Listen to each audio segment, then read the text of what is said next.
Jualan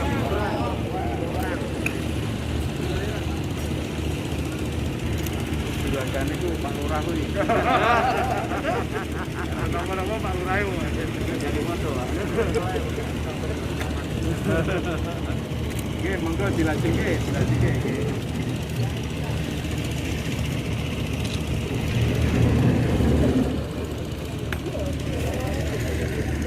Cari rantang isinya 2 sahur, beli garam, ayam lauknya. Selamat datang untuk Bapak Sadewo di Bandara Ngora, Cepu, Blora.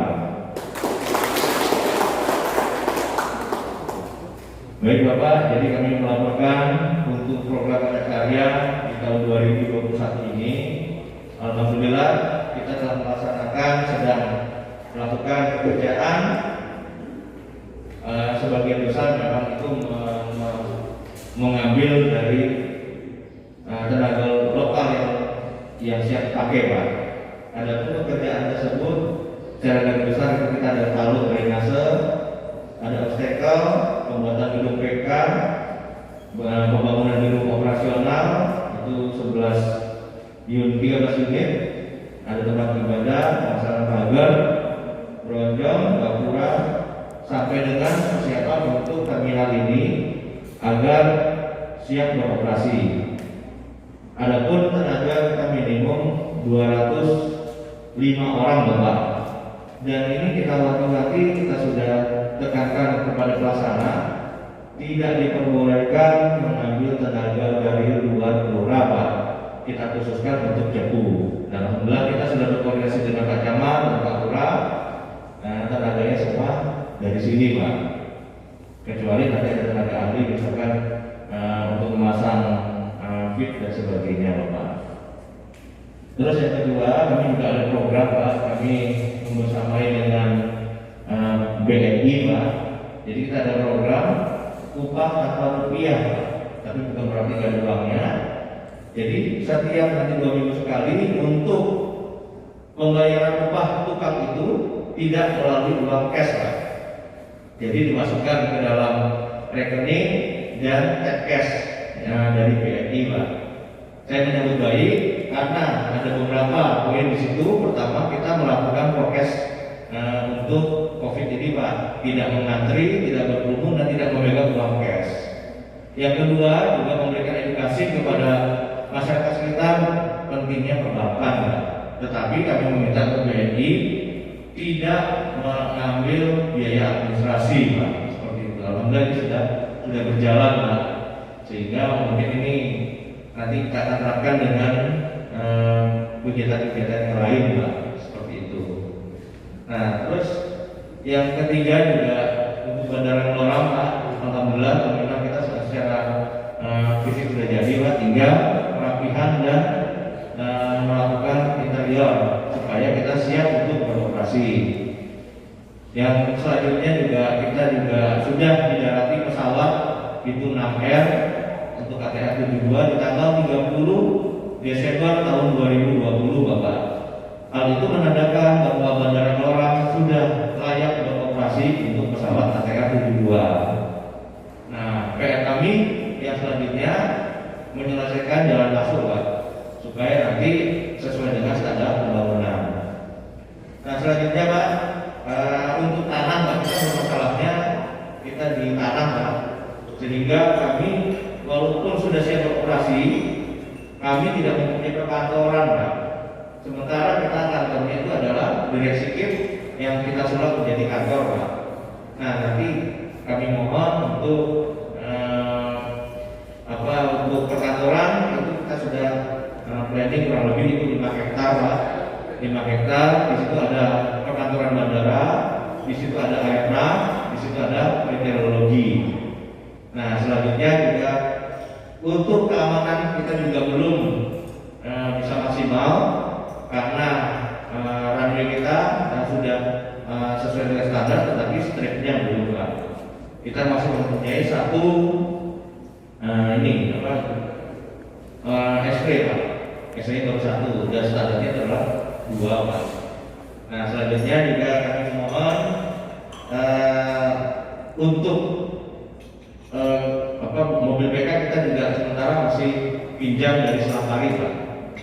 penting di sini kemarin sudah ada dan siap untuk beroperasi. Nah, apa yang sudah kita lakukan? Mohon izin, pertama kami sudah berkoordinasi dengan Citylink, Pak, baik Citylink maupun Wings Air. Kami juga berkoordinasi dengan Pemda, Pak, untuk blockade, Pak.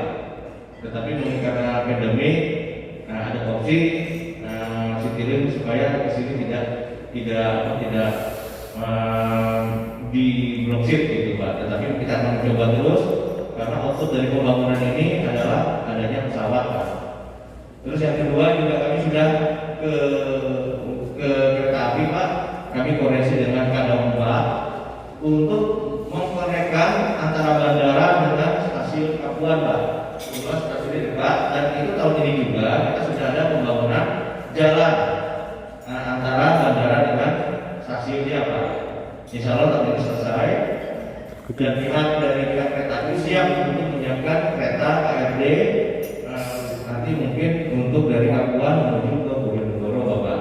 Seperti itu. Mungkin jangka panjangnya bisa stasiun pindah ke depan bandara ini sehingga nanti kita langsung terkonek. Nah, yang terakhir kami sudah koordinasi dengan Pertamina, Pak, untuk Pertamina efisiennya, Pak, untuk isi aftur, Pak. Karena kalau misalkan dari tadi menuju ke Bandara Lorang, kalau double aftur itu mempengaruhi PEX, Pak. Yang itu juga diperhitungkan oleh airline, Pak.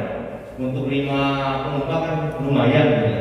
Nah, tetapi alhamdulillah kami segera dan GM Pertamina untuk area Jawa bagian tengah dan DIY sudah kemari, Pak, sudah menyatakan insya Allah siap melayani Bandara Lorang, Kampung juga, Pak. Jadi sudah menyiapkan mobil, belum di DPU, tapi ada mobil khusus melayani Bandara Lorang, Pak.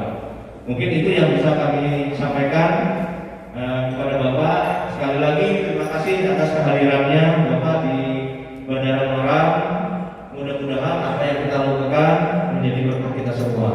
Terima kasih. Wassalamualaikum warahmatullahi wabarakatuh. 19 sebagaimana yang disampaikan oleh Pak Akbar tadi, banyak masyarakat yang terdampak, peningkatan kemiskinan sangat real dirasakan, sehingga ada upaya dari pemerintah, berbagai lembaga dan kementerian, termasuk Kementerian Perhubungan, Direktorat Perhubungan Udara juga ikut melakukan sesuatu meringankan beban kepada masyarakat yang terdampak, yaitu melalui program padat karya yang kali ini kita saksikan bersama. Ini merupakan wujud nyata dari pemerintah. Pemerintah tidak menghendaki adanya program-program untuk memberikan satu perhatian masyarakat akibat dampak pandemi COVID-19. Karena pandemi COVID-19 itu tidak dikehendaki oleh pemerintah, tidak dikehendaki oleh siapapun.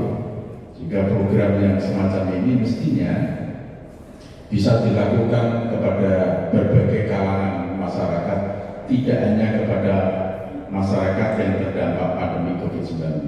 Kita doakan bersama supaya pandemi COVID-19 ini segera berakhir, sehingga pembangunan menjadi normal kembali. Saya hadir di sini sebagai anggota Komisi 5 DPR RI, di mana Kabupaten Blora merupakan bagian dari daerah pemilihan saya. Maka saya tentu memiliki satu harapan supaya Bandara Blora ini menjadi tumbuh dan berkembang, yang memberikan dampak pertumbuhan perekonomian terhadap daerah sekitarnya, utamanya Kabupaten Blora, Kabupaten Bojonegoro, pokoknya semua wilayah itu bisa merasakan dampak dengan hadirnya Bandara Blora. Bandara Blora ini sebenarnya sudah kami rintis sejak tahun 2009, 2010, 2011 ketika saya masih menjadi anggota DPR RI pada periode 2009-2014 di Komisi 5 juga, meskipun saya bukan daerah pemilihan sini. Daerah pemilihan saya Jawa Tengah 3, Jawa Tengah 7, Kabupaten Kebumen, Banjarnegara, dan Purbalingga. Tapi pada saat itu saya sudah memikirkan bagaimana Bandara Gloram ini, Bandara Migas ini yang dulu itu bisa eksis lagi, bisa hidup lagi. Tapi memang sulit rasanya untuk mengimplementasikan harapan, karena saat itu Bupati Bojonegoro juga gigih, juga semangat dia berjuang supaya bandara itu berada di Bojonegoro, bukan di sini. Karena dia gigih, dia semangat, tapi nyatanya juga mengalami berbagai kendala dan mentok tidak bisa merealisasikan bandara Bojonegoro, sehingga hidup kembali harapan untuk bisa mengeksistensikan atau mengaktifkan kembali bandara sini. Jadi kalau misalnya dulu tidak terkendala kepentingan antara Bojonegoro dengan sini, mungkin Bandara Gloram sejak 2009, 2010 ketika saya di DPR RI periode itu sudah terbangun Bandara Gloram. Pemikirannya sangat sederhana. Kalau di zaman kolonial Belanda saja sudah dibangun Bandara Gloram,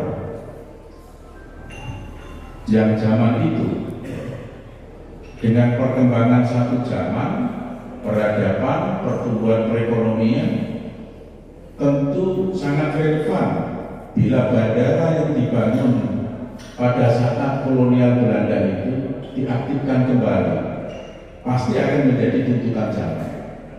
Tapi sayang pada saat itu banyak kendalanya, dan alhamdulillah dengan dinamika itu sekarang ini Bandara Gloram hadir kembali di tengah-tengah saudara, hadir kembali di Kabupaten Blora. Apakah sudah cukup dengan hadirnya bandara? Tidak, karena bandara hadir secara fisik, perlu ada satu pengelolaan dan sentuhan-sentuhan kebijakan, ada satu upaya yang harus dilakukan.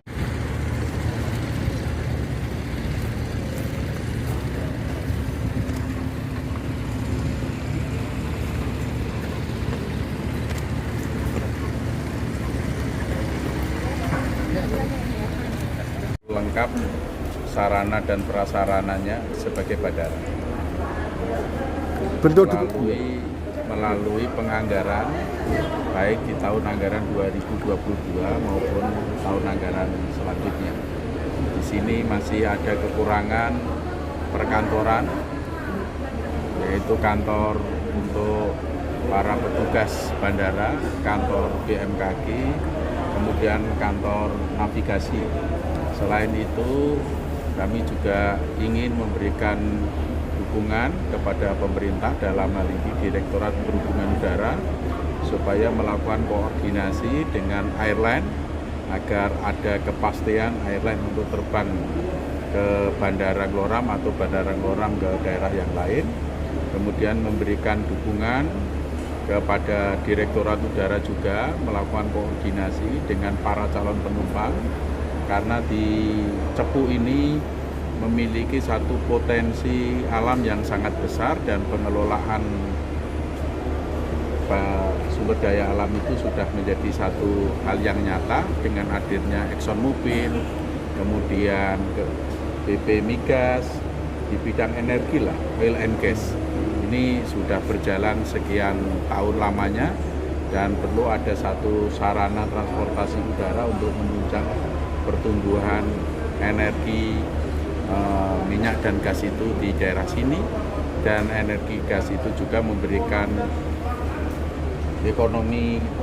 dampak ekonomi yang nyata dengan hadirnya Bandara Gloram. Nah, dengan program padat karya ini memang merupakan kebijakan dari pemerintah pusat dalam membantu warga atau rakyatnya yang berdampak pandemi COVID-19. Masing-masing kementerian, masing-masing lembaga punya kebijakan program padat karya, di antaranya Kementerian Perhubungan dan Direktorat Perhubungan Udara melalui punya program padat karya yang Anda bisa saksikan bersama sekarang ini sedang berjalan.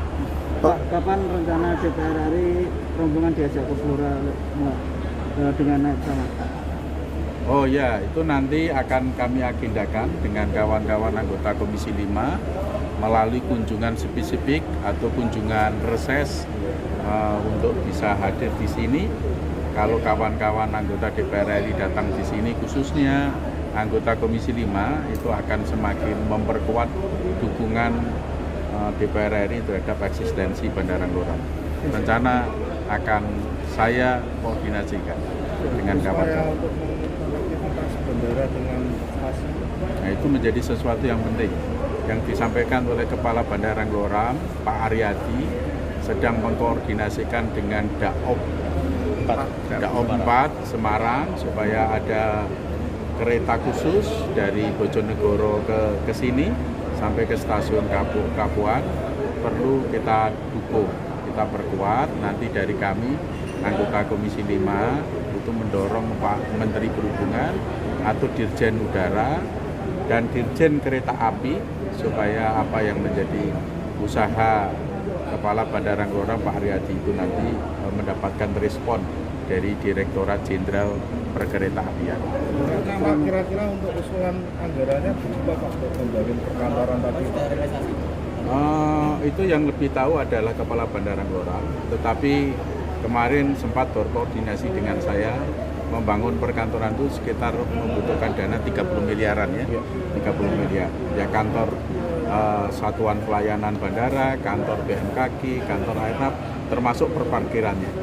Pak, kalau untuk usulan nama bandara sendiri, Abdurrahman Wahid, gimana Pak tanggapan dari DPR RI? Gimana? Usulan nama bandara.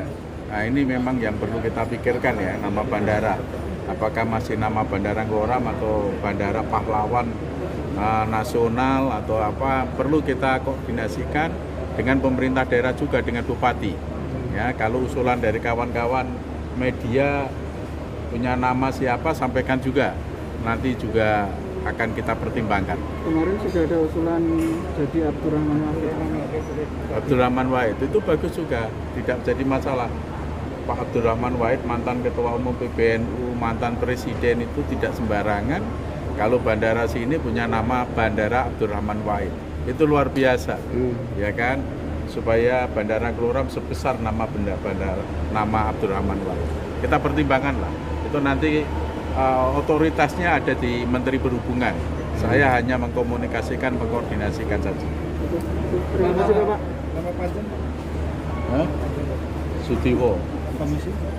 Komisi 5. Tahun depan itu untuk pembebasan lahan seluas 5 hektar yang calon lokasi perkantoran itu, tetapi untuk anggaran fisik perkantoran sedang kami usahakan supaya ada teralokasi juga di tahun 2022. Oke. Kunjungan di PRRI. Ya, terima kasih. Jadi kita ada program padat karya yang itu adalah kebijakan dari Dirjen Perhubungan Udara. Kebetulan beliau adalah dapil dari Blora CS dan Komisi 5. Jadi memang partner dari Kementerian Perhubungan, sehingga beliau support. Saya harapkan dengan kedatangan beliau dapat lebih mempercepat pembangunan dan pengoperasian Bandara Ngloram. Seperti tadi dikatakan beliau, dia akan ke Menteri Perhubungan dan Dirjen Perhubungan Udara maupun kereta api untuk connecting dari stasiun dan sebagainya. Kalau sejauh ini untuk pembangunan bandara sendiri sampai di mana Mas? Ya, kita sudah sisi udara sebenarnya sudah selesai, tinggal upgrade aja. Misalkan sekarang baru 1.500, kita akan mencoba ke 1.600-nya seperti itu. Jadi untuk pengoperasian kita sudah bisa. Andaikan sekarang ada pesawat, ya, itu bisa kita sudah layani. Nah, terus untuk terminal, kita sudah 90%, tinggal mengisi, misalkan mengisi check-in furniture-nya dan sebagainya. Sehingga kita targetkan segera kita untuk dapat beroperasi seperti itu. Ini pembangunan apa? Untuk pembangunan padat karya Oh, itu? ini padat karya itu adalah ikutan saja dari pembangunan yang ada. Misalkan kemarin kita sudah bangun konstruksinya, tetapi kita belum ada untuk batu miringnya. Nah, itu kalau misalkan kita dibiarkan, nanti lama-kelamaan itu akan longsor dan sebagainya. Itu ini juga. Di depan itu parkir kendaraan. Ya, itu parkir kendaraan, itu ada jalan masuk. Nah, yang kita gebut adalah jalan masuk dan parkir ini serta selesainya terminal, sehingga dengan 3 ini kita bisa beroperasi secara maksimal. Total berapa Pak warga yang dilibatkan? Untuk padat karya kita minimum kemarin untuk kerjaan ini 205. Ya, kemungkinan akan bertambah. Dari berapa? Dari 3 desa kalau nggak salah ya. Seperti itu. Lokal semua ya? Lokal. Jadi kami dari direksi juga mewajibkan untuk yang kerja yang non teknis yang terlalu tinggi itu wajib warga sekitar sini dengan melampirkan KTP. Seperti itu. Pembayarannya gimana? Pembayaran kita sudah bekerja sama dengan BNI. Jadi kita ada program upah tanpa rupiah. Jadi ya mereka tidak memegang uang cash, tetapi setiap 2 minggu sekali diberikan masuk ke rekening dan tap cash, sehingga nanti mereka langsung mengambil. Pertama kita prokes, yang kedua kita mengedukasi untuk masyarakat supaya dapat memakai perbankan. Pak, yang 30M tadi usulan untuk pembangunan apa? Ya, 30M itu adalah pengusulan pembebasan lahan. Ya, jadi kita ada pembebasan lahan 5 hektar kurang lebih untuk perkantoran. Itu rencananya Tahun depan. Nah, untuk dana perkantorannya itu lagi mau didorong sama DPR RI dan akan diusulkan ke Kementerian Perhubungan. Tahun depan rencana ada- berapa? Rencana kira-kira? Kita tergantung nanti berapa yang jadi realisasi untuk pembebasan lahan. Nah, itu nanti kita akan sesuaikan dengan fisiknya. Jangan sampai misalkan kita target 5, ternyata 3, nanti pembangunan 3 itu apa aja, seperti itu. Nanti kita menyesuaikan dengan tanahnya dulu. Pak Haryadi, Siap. untuk pembangunan Bandara Ngurah ini dari nol kemarin sampai sekarang itu sudah menghabiskan anggaran berapa? Saya kurang lebihnya ya, kurang lebihnya 100 M lah, kurang lebih. Sampai Ya. sekarang ini Pak. Sampai termasuk terminal di luar pembebasan lahan. Karena pembebasan lahan itu dari Pemkab dan provinsi. Pak, Seperti itu. mungkin masukan dari tadi Pak, dari anggota DPR RI tadi apa Pak yang diberikan? Masukan yang pertama, saya disuruh untuk segera untuk berkoordinasi dengan airline agar ini ada penerbangannya. Terus yang kedua, beliau akan membantu untuk konektivitas dan saya juga sudah ke Dauk 4. Nah, terus kalau misalkan ini beroperasi dijaga, jangan cuma bisa dibangun tapi tidak bisa dirawat seperti itu. Nah, kami sudah melaporkan bahwa kalau misalkan jadi nanti terminal stasiunnya ke depan situ dan beliau sangat apresiasi jika dipindahkan ke situ. Mungkin itu jangka menengah deh. Oke, makasih Pak Haryadi.